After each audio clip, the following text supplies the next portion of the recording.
The Marty and Laura Show is brought to you by Veterinary Village. With locations throughout Wisconsin, Veterinary Village is dedicated to enhancing the quality of animal and human lives today and into the future. Hi, you guys. Welcome to the Marty and Laura Show. I am Laura. And I'm Marty. She asks that almost like it's a question, like she thinks she's and right. I'm Marty. Let me be solid on this. Good job.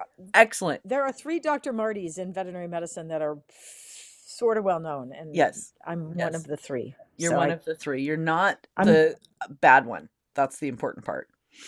I'm the only girl of the 3 of us. That helps. That does help. Yeah. I'm okay. The girl version. So we have just finished up our really cool series about the eyeball in the dog primarily. And we decided this was a cool way to do things. And so we're starting a new series.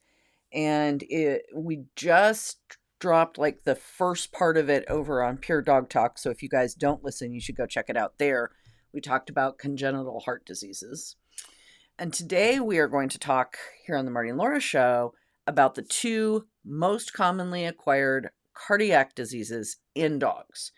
So, Marty, make sure I get this right. In small breed dogs, we're going to look at mitral valve disease. And in large breed dogs, we're going to look at dilated cardiomyopathy. Yes? Yes. And generally that's the case. Now, there are some exceptions. Sure. I mean, we can see English Toy Terriers and Manchester Terriers that can have DCM. But in general, the little dogs have the mitral valve disease and the big dogs have DCM. And it's kind of interesting because they're worlds apart in the causes, worlds apart in symptoms, but not worlds apart in treatment. There's some differences, but not a lot. So shall we start with the little dogs? Yes, please. About mitral valve disease, because that's one I know a little bit about DCM, but mitral valve disease, I just don't really know or understand very much about it. Well, and we see a lot of little dogs that have mitral valve disease. It's typically a little breed of dog, Shih Tzu, Schnauzer, you pick your small dog, mixed breed dogs, purebred dogs, it doesn't really make a difference. And they come in when puppies, they're normal. They come in when they're middle-aged and they're normal, except for Cavaliers. They start having this at middle age. And then they get to the more advanced years and they come in and one year their heart sounds great and you're like, woo, everything's good. And then the next year they come in and they've got a murmur that knocks the stethoscope out of your ears. So it can be pretty dramatic when that change happens. Talk to me about with mitral valve disease, what is causing this? What is the underlying disease process that takes an otherwise, so in people, we get overweight or we eat bad food and that gives us heart disease. That's not the same in dogs. So talk to us about what's causing that in our small breed dogs. Sometimes it's just genetics and bad luck. There really isn't a really well understood pathophysiology to this. So we know it happens and there's all these theories about it. And I just read through all the material this morning, but we still don't have a really solid idea. But what does happen is that the edges of the valves, typically the mitral valve, which is in the left side of the heart, they start to get little knobby protrusions on them, which means that the valve doesn't seal correctly. And when the heart beats, because it doesn't have a good seal, then blood starts to go the wrong direction through the heart. Instead of it going out into the body, it goes back from the left ventricle into the left atrium. And the more it does that, the worse it gets because that stretches out the right atrium and it makes the valves less and less able to meet and effectively have good contractions and good seals when the contractions happen. So it's this sort of cyclical thing that progressively gets worse as the dog has advancement of disease. So there's the problem. So is there a way that our owners can prevent this for their dogs? Is there any lifestyle things or anything like that that they can do to help keep their dog healthier and maybe ward that off? Is that a thing or no? Not really. You can get a dog that isn't a Cavalier. It's a terrible because almost every Cavalier at this point still has heart disease, even in spite of the fact that Breeders are trying really, really hard to breed against it. We don't typically see it quite as young as we used to. We used to say every Cavalier by age 7 had a heart murmur. It's Wow. not quite as bad as it used to be, but it still happens. Okay. So not really. I mean, you can keep them fit, you can keep them active, Lean. you can keep their weight good, but that's still not a guarantee against it. I Oh, had a dog that we diagnosed last week with it and was a nice fit little dog. And once it happens, mhm. it's just one of those things. So it's kind of exciting when I have a 15-year-old dog on my table in my exam room, and I say, it's this big, and I'm like, Right. and you don't have a heart murmur. I mean, Right. excited about that. And of course, dental health does make a difference, Oh. because once you have dental disease, then the bacteria can sit on those little knobby Mm. protrusions of the valve, and Oh. that can make it progressively worse. But I'm not going to say that just preventing dental disease is a fix for this, because that would be really Too easy. overstating what it is. Yeah. If it So, were that easy. yeah, right. When the dog starts to be affected, or if the dog starts to be affected by this mitral valve disease, what symptoms are the owners seeing? What are you seeing in your dog? Well, that's a great question. One of the very first things that we see and is recommended to do is to monitor the dog's respiratory rate when they are asleep. Not when they're laying on the couch with you, not when they're out walking around, but when Mhm. they're actually horizontally asleep. So about once a month, you should just take your watch and count how many times they breathe in a minute or in 30 seconds and multiply it by 2, or 15 seconds multiplied by 4, whatever formula you want to use, and Sure. just put it in your calendar. A lot of people can do it on their phone now. People do it Mm. on the calendar, on the refrigerator. I don't care where you write it, but just kind of watch. And a typical dog's going to breathe, 26, 30, 38 times, 30, 32 times a minute. Once it gets up to 38, 40, 50, 60, then we start to get a little bit more concerned. So that's the first thing that most owners are going to pick up Okay. at home, unless you have a stethoscope and you are a trained medical professional that can hear a heart murmur. And well, we do have people that do, Sure. but they oftentimes don't think to listen until the dog develops symptoms. The other symptoms that you'll typically see will be a cough. And not all coughs in older small breed dogs are heart disease, but it is suspect. Mhm. So a cough and an increased respiratory rate are probably the first things that we see. We can also see decreased exercise tolerance. So instead of being able to run up a flight of stairs or go on a 2-mile walk, they start to get winded more easily. Mhm. Some of them lose weight because with cardiac disease Mhm. comes cachexia. So if you don't have good enough circulation, you can have some weight loss. A lot of symptoms are related to those kinds of changes that people see. Mhm. So a cough doesn't always mean you have heart disease, but a cough always means you should see your veterinarian if there wasn't a cough there before and now there is. So coughs can come from heart disease, not because the fluid is building up because of mitral valve disease, but because the heart is getting bigger and pushing on the trachea. Mhm. But we can see coughs with bronchitis and coughs with kennel cough and cough with a lot of things. Mhm. They can aspirate, if they eat too fast or drink too fast. There's a lot of reasons that dogs cough. So I don't want to say every dog that's coughing has cardiac disease, but I do say that that's something that you should be paying attention to. Okay. So if and when your dog is then affected, you take it in, vet says, "Yep, you've got a little thing going on here in the heart." What are our treatment options for these little guys? Well, the first thing we're typically going to do is take a chest x-ray. Okay. So we're not going to jump to treatment until we have a diagnosis. So we're Okay. going to take a chest x-ray, see if the dog has evidence of bronchitis, kennel cough, anything else, running a fever, anything else that's abnormal. So we're going to start with that. And if we can see an enlarged heart on the x-ray, and there are two very specific measurements that can be made, then we are going to start talking about treatment. But I was doing some reading today, and I'll tell your listeners that the best place for any cardiac information that they're trying to find on their own is the Cardiac Education Group. So go to Oh, that website. Don't I'm making don't a go to note. Facebook. Right. Yes, Cardiac Education Group. Don't go to Facebook and join a heart disease Facebook group. That will make you nuts. Don't Google all the stuff that everybody writes about. Everybody thinks they're an expert, but they're really not. But the Cardiac Education Group is a website that has a whole side for clients and a whole side for veterinarians. And one of the things that they emphasize really significantly in this are all the 9 myths.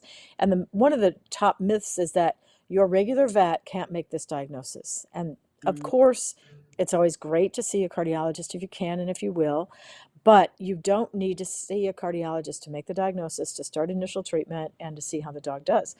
And if you are of the persuasion that you like to see a specialist for everything, excellent. go see a cardiologist when they can get you in. But don't withhold medication until you see a cardiologist.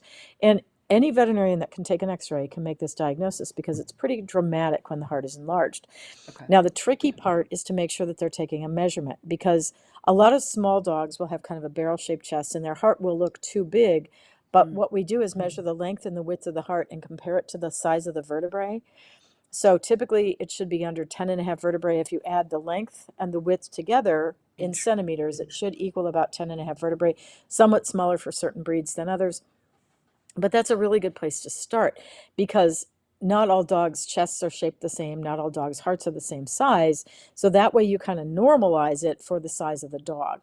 So it's very useful and it's super easy. You need a piece of paper and a pen, and you line the paper up on the And an x-ray X-ray and you draw a machine. little line. And then, yeah, well, an x-ray machine, but this is assuming you're at the vet Right. clinic. And then you measure the other dimension, and then you hold it up and compare it to the number of vertebrae, count how many vertebrae long that summation of the heart length and width is. And then you have a normalized number to start working with.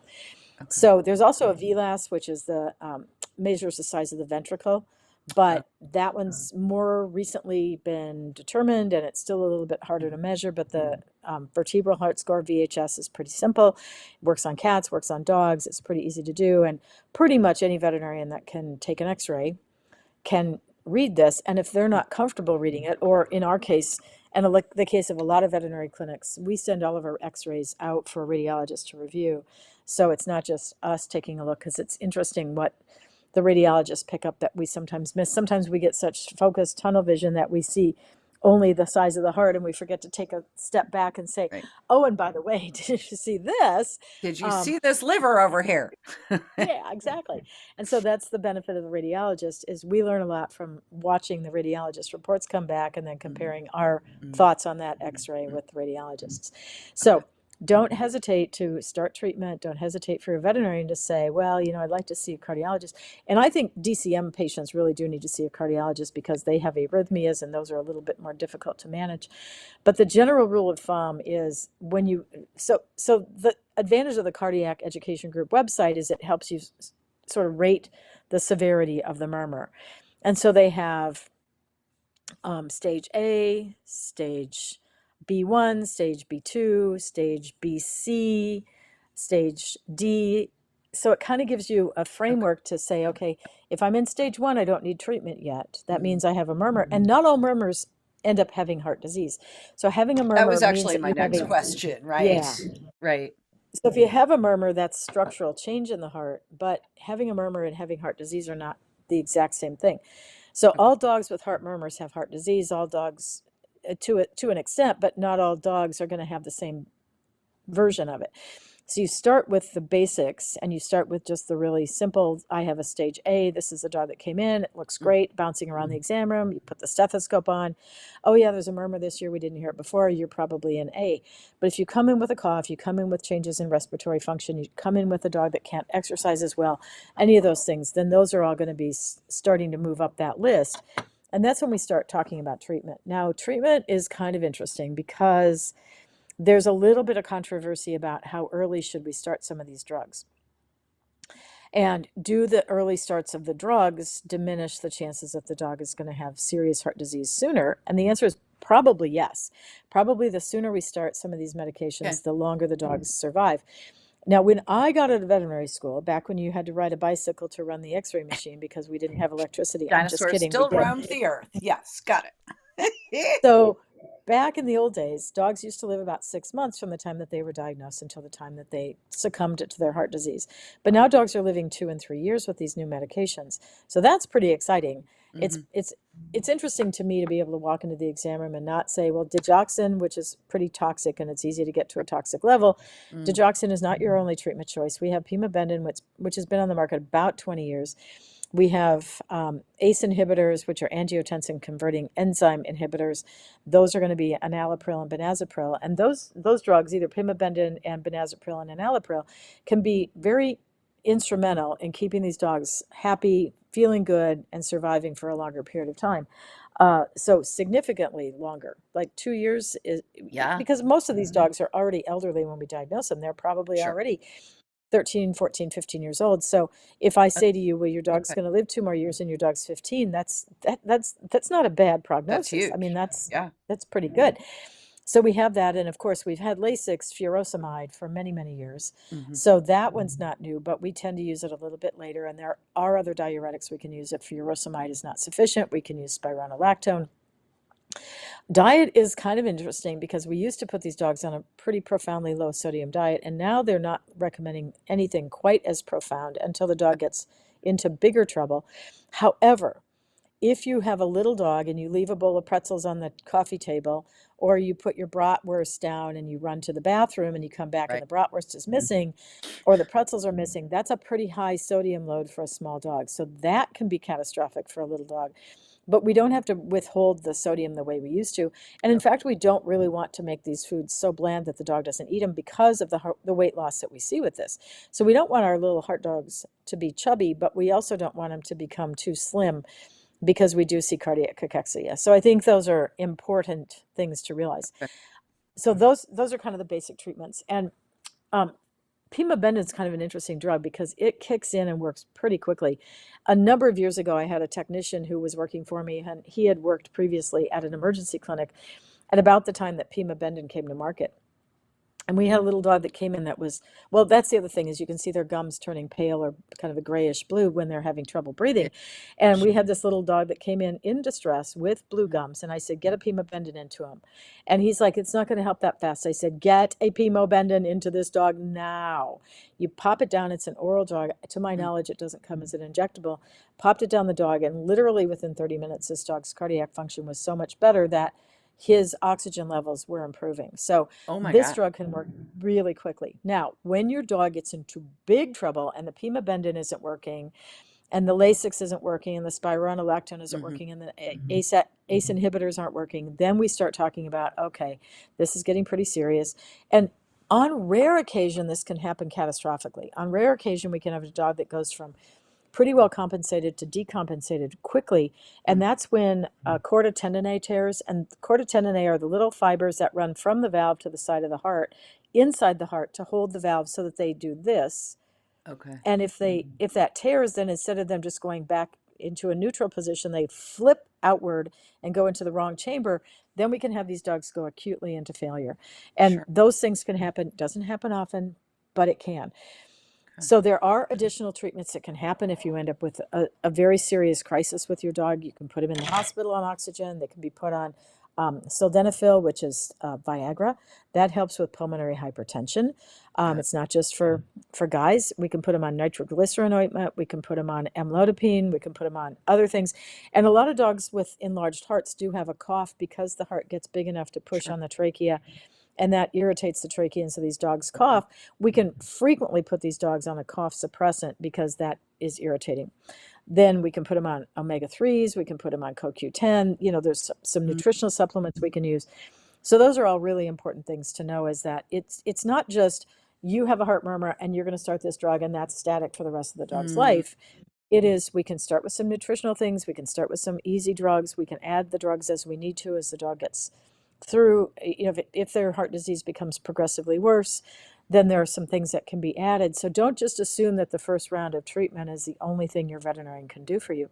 Right. And if you really want to, then by all means, see a cardiologist. There's evidence that dogs that see cardiologists do have a longer life expectancy. So it Okay. doesn't mean that you have to drop everything and run in right this Sure. minute. But if Sure. you have the option to see a cardiologist, it's never a bad idea.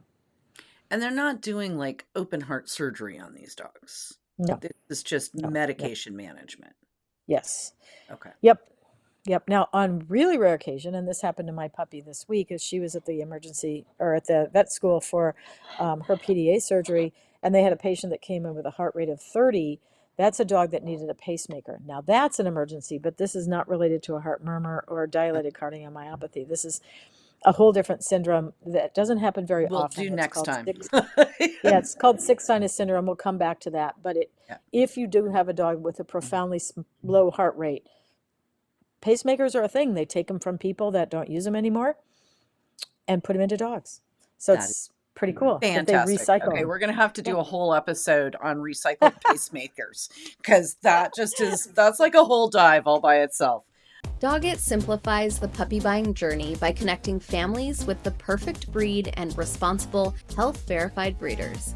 They are the only breeder marketplace that verifies health clearances and responsible breeding practices. Through their personalized puppy matcher tool and matchmaker services, they educate and guide buyers every step of the way, ensuring a seamless process and a perfect match for their lifestyle. From initial breed consultation to introductions with top breeders, Doggett makes responsible puppy ownership easy and stress-free.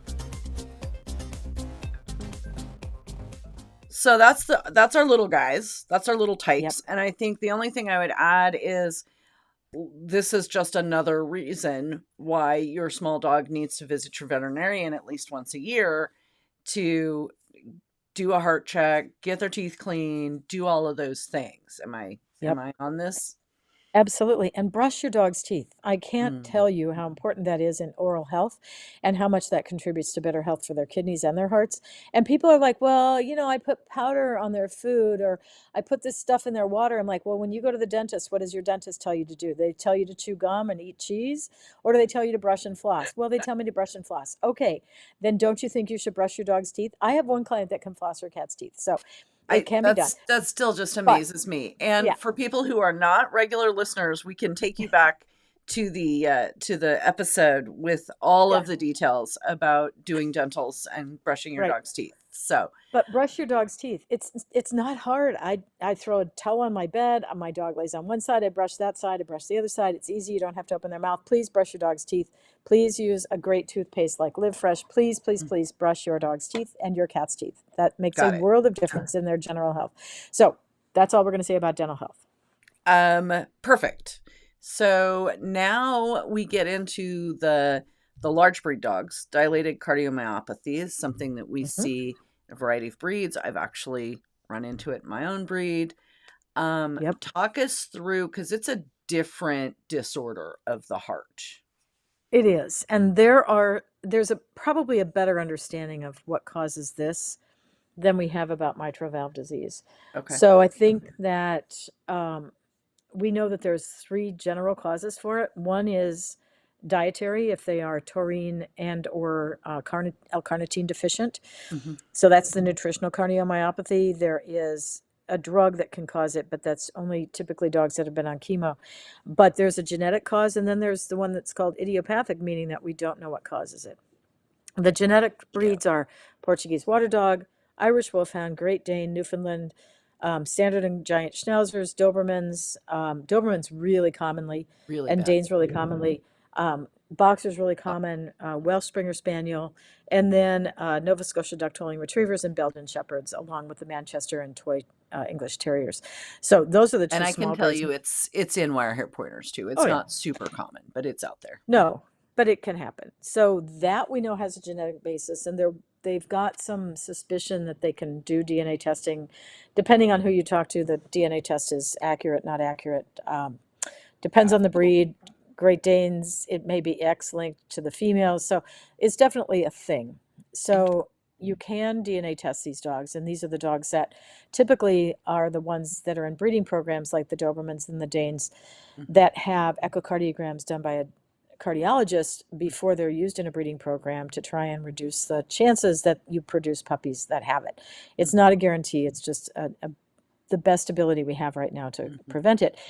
The nutritional stuff happened about 7 or 8 years ago Yeah. when Just before the the pandemic, legume, that all came out.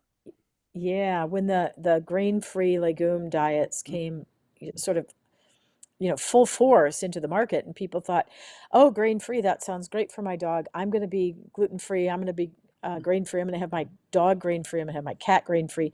And we had, some significant changes in dogs with cardiac function at that point.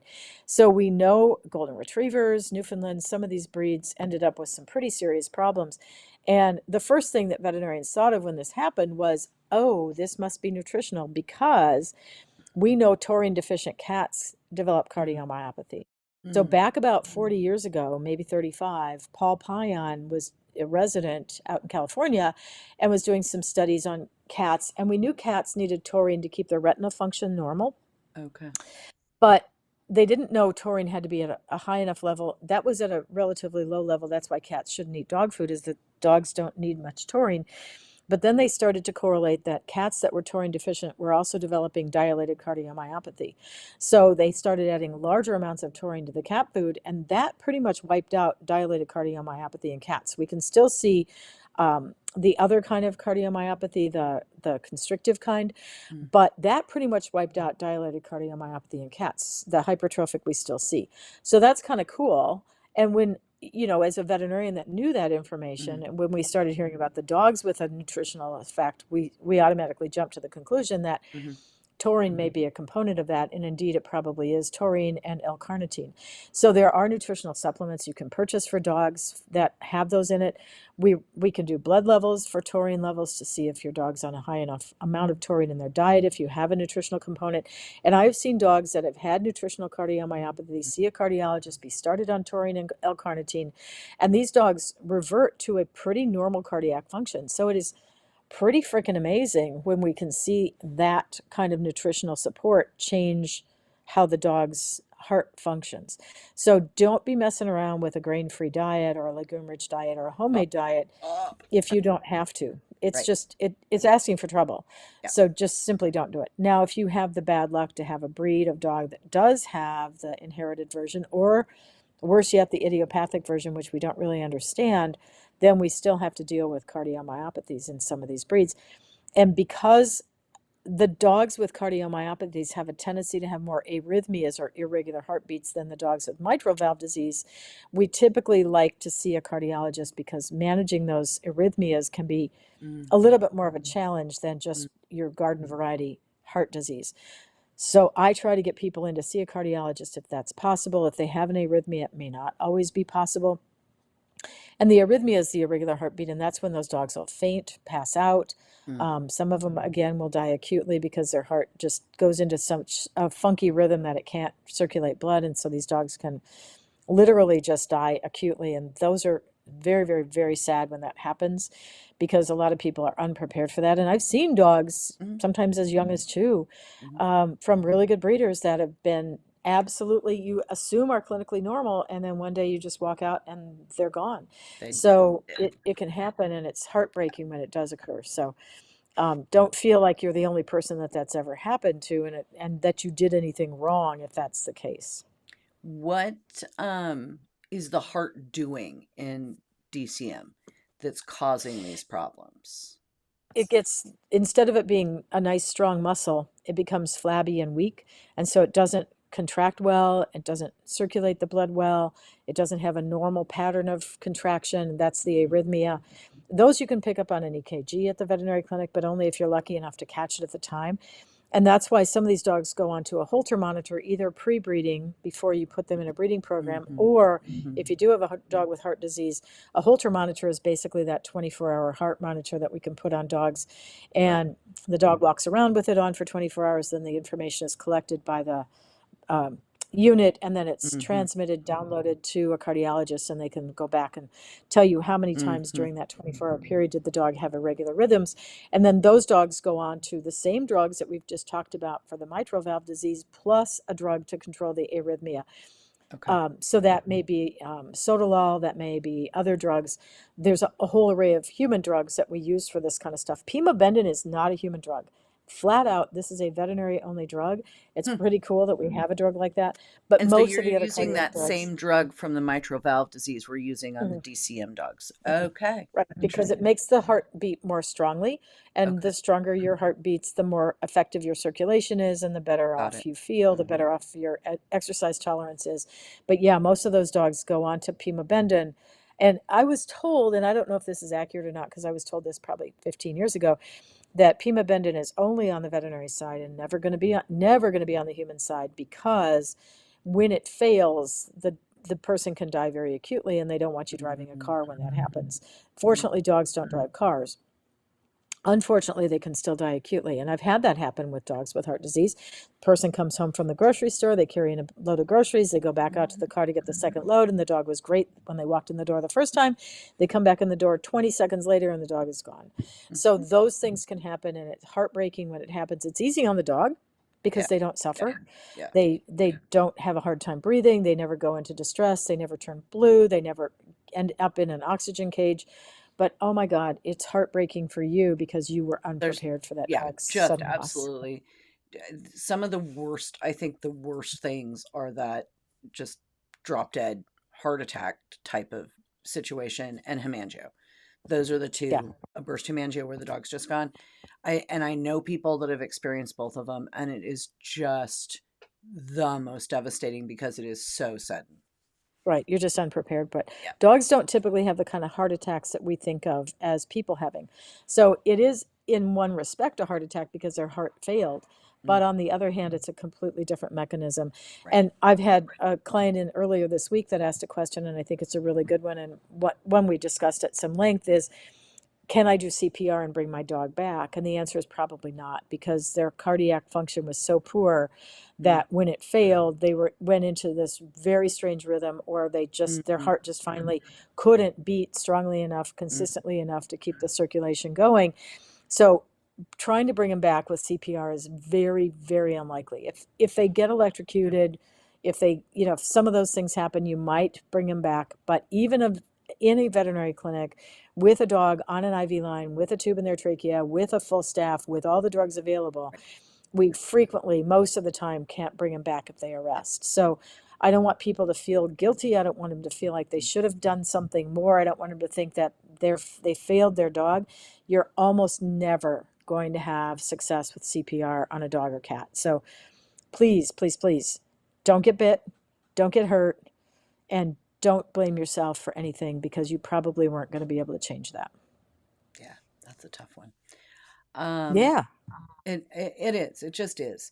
Okay, so that takes us through the most common of our cardiac. Right, the two most common.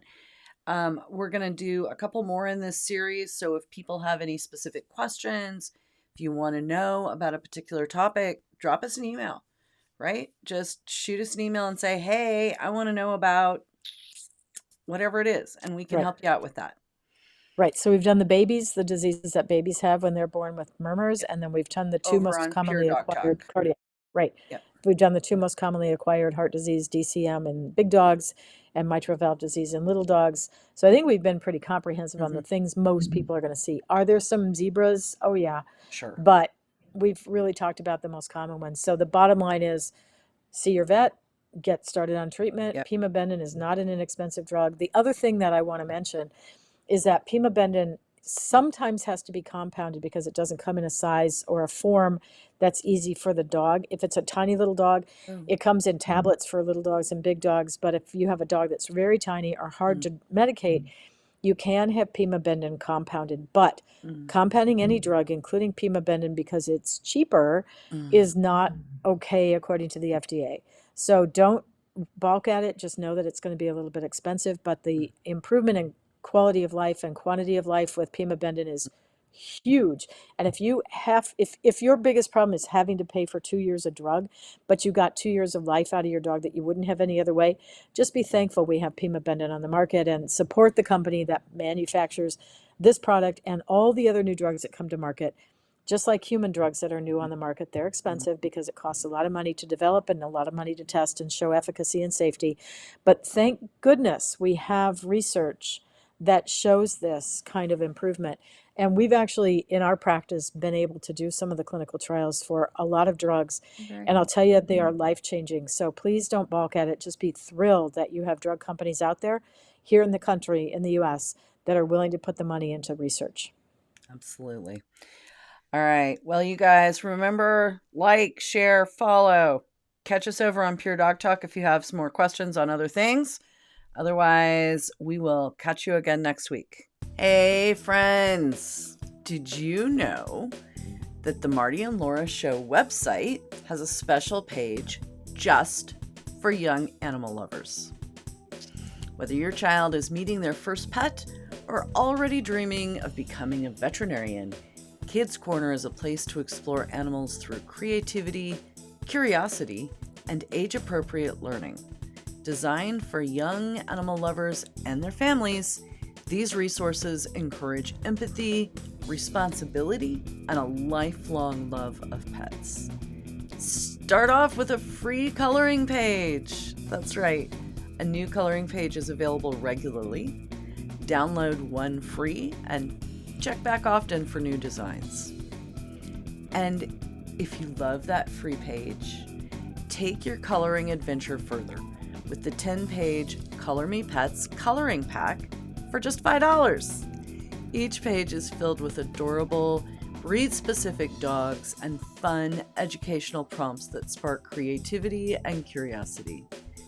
This pack is perfect for kids who want to explore, who want to color, and who want to discover more about pets. It encourages careful observation, fine motor skills, and an appreciation for animals, all while providing hours of fun. Plus, it's an easy, printable download, perfect for rainy days, long car rides, or creative play at home.